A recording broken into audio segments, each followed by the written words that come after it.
Salut à tous et bienvenue dans les Chroniques de Vendetta. Aujourd'hui je vous propose la première vidéo d'une série de tutos dédiés aux donjons et cavernes. Certains auraient préféré donjons et tavernes, mais bon, on ne peut pas tout avoir. Guerroyer ou picoler, il faut choisir. Enfin, j'entends déjà 2-3 nains me dire qu'on peut faire les deux. Dans cette série de tutos, on va essayer de rester simple en craftant quelque chose de réaliste et surtout modulable afin de pouvoir varier les scènes et surtout pour le stockage car on n'est pas nombreux à habiter dans un château.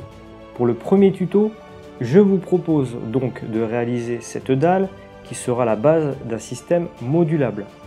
Ce système permettra aux maîtres de jeu qui aiment utiliser les figurines d'ajouter un peu d'immersion. Ces décors serviront également aux joueurs de jeux de figurines tels que HeroQuest ou Dungeon Saga et bien d'autres. Allez, place au craft! Pour la réalisation de cette dalle, je suis parti sur un support qui mélange solidité et légèreté. Une toile à peindre de 25 x 25 cm qui permet de faire une grande salle de donjon, soit une surface de 10 par 10 pouces. Le lot de 3 toiles à peindre est à moins de 2 € chez Action. On peut également utiliser d'autres supports, une plaque de MDF ou un morceau de calendrier par exemple. J'ai pris une plaque de d'éperon d'épaisseur 6 mm.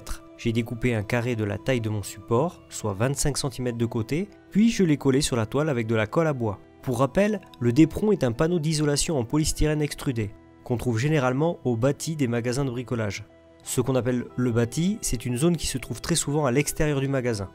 Vous pouvez suivre ce tutoriel également en utilisant un morceau de polystyrène extrudé classique d'épaisseur 20 mm pour réaliser la salle sans support.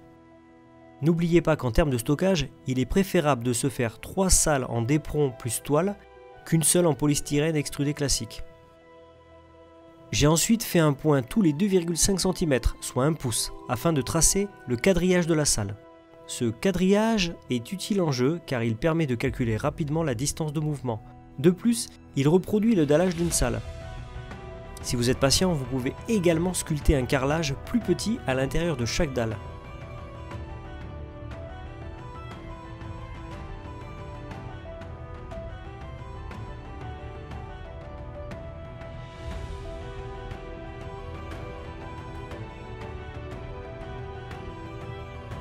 Une fois le traçage effectué, j'ai repassé au stylo bic dans les rainures afin de les approfondir et j'ai commencé à donner vie au sol en créant des impacts et des fissures sur les dalles.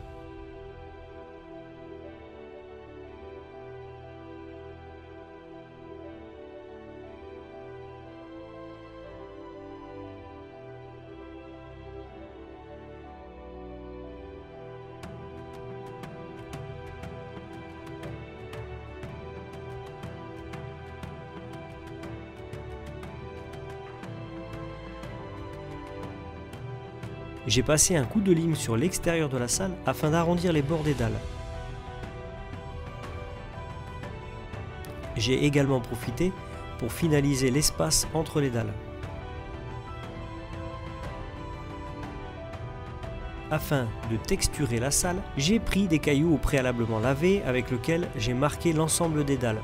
Vous pouvez aussi utiliser une boule de papier d'aluminium pour un rendu similaire. On passe à la peinture. J'ai effectué un mélange marron foncé avec du Mod Podge mat. Le Mod Podge, c'est la marque du produit, c'est une colle qui sert aussi de vernis. L'ajout de cette colle vernis va permettre de protéger un peu le support qu'on va peindre. Certains aiment aussi utiliser du gesso. C'est un genre d'enduit à base d'eau qui sert de sous-couche. Vous pouvez également le mélanger à votre peinture, comme j'ai procédé avec le Mod Podge. J'ai ensuite recouvert avec mon mélange l'intégralité de la salle. Puis, j'ai laissé sécher avant d'entamer une seconde couche, cette fois-ci uniquement avec la peinture marron sans mélange. N'hésitez pas à passer le pinceau dans les rainures, ça va permettre de bien mettre de la peinture dans les creux et surtout de retirer l'excédent.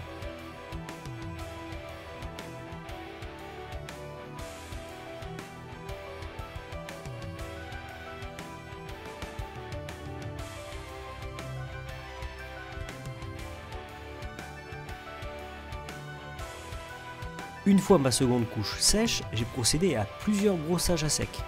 Le premier avec du beige. J'ai effectué plusieurs brossages afin d'obtenir la teinte que je souhaitais.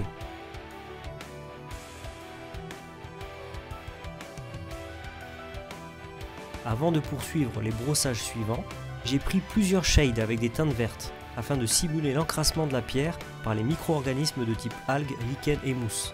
J'ai tamponné le shade à plusieurs endroits de ma dalle à l'aide d'un bout de mousse qu'on trouve dans les blisters de figurines en métal.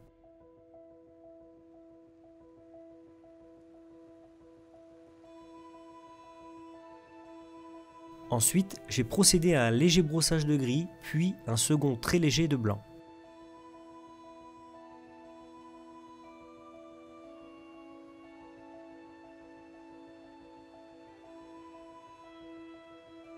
J'ai mis quelques gouttes de shade marron à certains endroits, par exemple dans les espaces entre les dalles et parfois une plus grosse goutte que j'ai déposée dans les crevasses de la salle. Dans la foulée, j'ai mis mon produit qui me permet de faire des petites zones d'eau. Ce produit de loisir créatif s'appelle le Glossy Accent.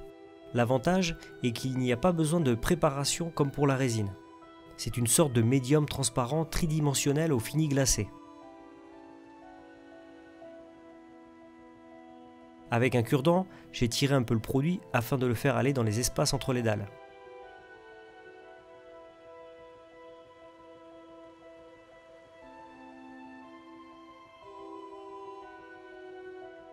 J'ai ensuite attendu que le produit sèche et voilà le résultat avec quelques mises en scène.